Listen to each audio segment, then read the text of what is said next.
Dans cette vidéo, je vous montre comment peindre à l'aquarelle mes roses préférées.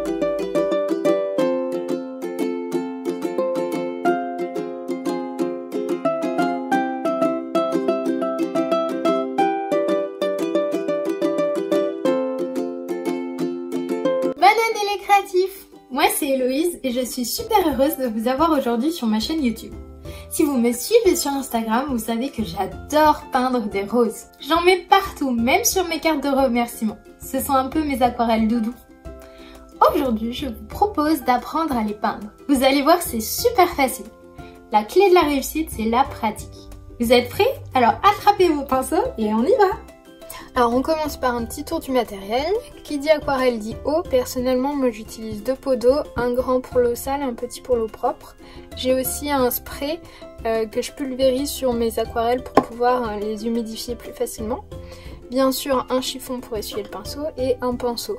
Je vous conseille un pinceau rond. Personnellement, j'utilise un Princeton dans la gamme Neptune de taille 6.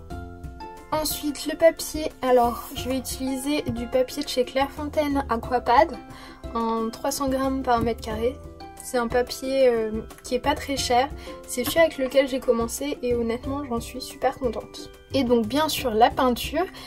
Aujourd'hui, je vais utiliser de l'aquarelle fine de chez Sennelier. J'ai la palette 24 demi-godets, mais j'ai choisi des couleurs qui sont également dans la palette 12 demi-godets. Donc, normalement, si vous avez la plus petite, vous pouvez utiliser les mêmes couleurs que moi, mais si ce n'est pas le cas, parce que c'est vrai que moi par exemple j'ai pas commencé avec les Sennelier, j'avais commencé avec les Lefranc-Bourgeois, vous adaptez à peu près les couleurs pour avoir un rendu similaire, hein. C'est pas grave si vous n'avez pas les mêmes. On commence donc par peindre les roses. Pour ça on va faire un mélange de ton violet de cobalt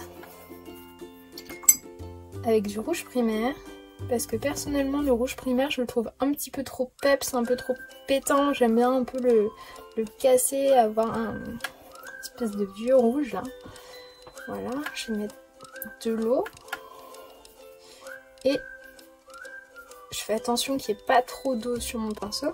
Je vais commencer à peindre. Donc je vais faire le centre avec la pointe de mon pinceau. Vous voyez, j'ai des traits très très fins. J'effleure à peine le papier. Et plus je vais aller vers l'extérieur, plus je vais grossir mes traits pour avoir des pétales.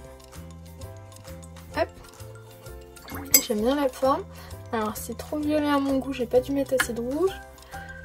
Là, on va avoir plus de rouge. Trop rouge. Hop. Et je vais venir au centre avec un mélange beaucoup plus pigmenté, hein. Tout à l'heure j'avais mis beaucoup d'eau dans mon mélange. Là il est quasiment pur, quasiment sorti du godet avec très très peu d'eau. J'ai encore mis trop de violet. Et voilà, c'est comme ça que j'obtiens mes roses. Donc on va en faire une autre. Je refais mon mélange. Je mets de l'eau dans mon pinceau. Donc là il est chargé, hein. Il a encore de la couleur.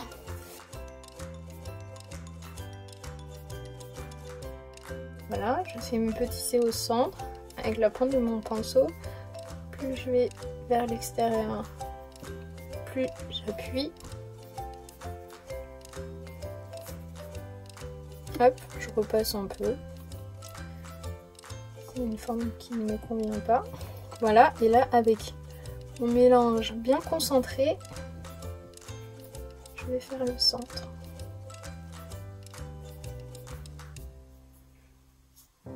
Voilà. Ok, encore une autre, puisqu'on est lancé, hein. Alors, si au début vous n'y arrivez pas, c'est normal, hein. Quand on commence, on a du mal à gérer l'eau, à s'occuper des mouvements. C'est vraiment la répétition, j'ai mis trop d'eau, c'est vraiment la répétition qui va faire qu'on s'améliore. Et personnellement je trouve que c'est un très bon exercice d'échauffement. C'est un sujet que je maîtrise, donc du coup en début de session de peinture je me sens à l'aise avec. Ça me permet d'échauffer mon poignet. Et ça fait du bien à l'ego de savoir que je commence par un truc que je vais réussir. Hop.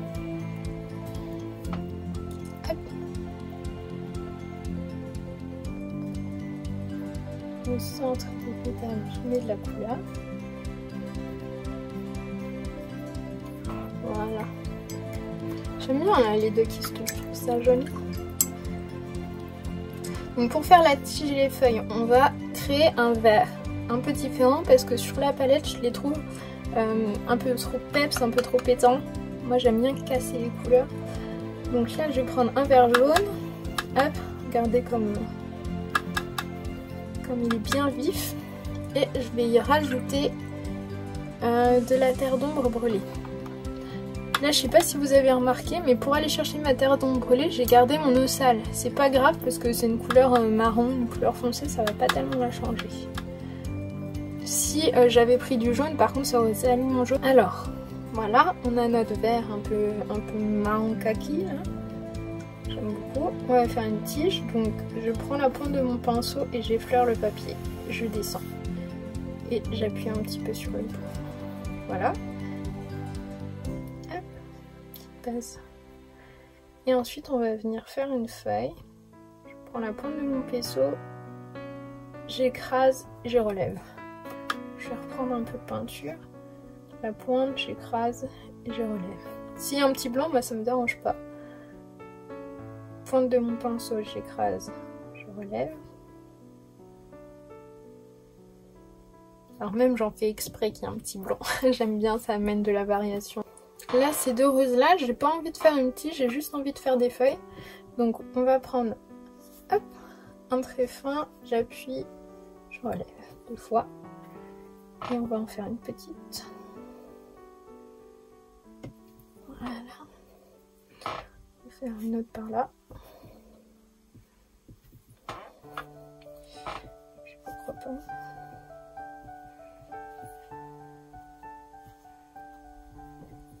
Hop.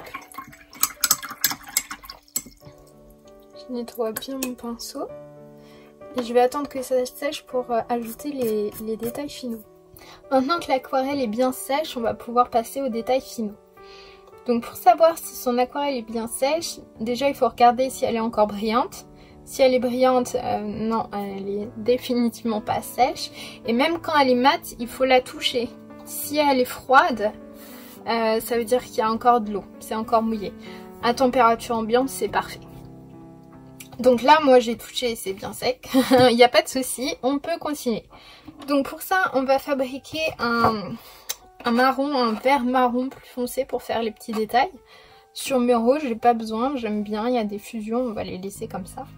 Pour faire mon vert plus foncé, qui va ressembler à ça, je vais prendre cette fois-ci du vert intense. C'est un vert. Et pour le casser, je vais mettre du rouge. Vous allez voir automatiquement, voilà, il devient bien plus foncé. Je vais en rajouter un peu. Si je veux faire du marron, je vais rajouter du terre d'ombre brûlée. Ok, là on a quelque chose de pas mal. Donc je vérifie que j'en ai pas trop sur mon pinceau. Là j'ai une goutte. Hop. Qu'on fasse pas d'ânerie, hein, ça serait bête de gâcher la peinture à ce stade-là. Voilà, j'ai mon pinceau qui est chargé, mais pas trop. Et on va faire les petits détails. Donc, pour ça, je vais prendre la pointe de mon pinceau. Au milieu, je vais appuyer et je vais relâcher. Alors, pour le coup, j'en ai pas pris assez. On recommence. Voilà. Ici, je fais des petits traits fins le long de la tige, mais je ne cherche pas à avoir exactement tout. Et ensuite, là, je vais refaire la même chose. Voilà. Pour celles qui sont là, on va un petit peu varier. Ici, on va faire la même chose. J'appuie, je relâche. Et ici, on va faire un contour. Donc, avec la pointe de mon pinceau, je m'inquiète pas si les contours, ils suivent pas exactement la feuille, hein, s'il y a du blanc. On fait quelque chose de pas tout à fait abstrait, mais en tout cas pas réaliste, donc du coup il n'y a pas de souci. Hop. Je fais des petits zigzags au bout de ma feuille, une petite rainure, voilà, parfait. ici, hop, tout simple. Et là on va en faire une autre.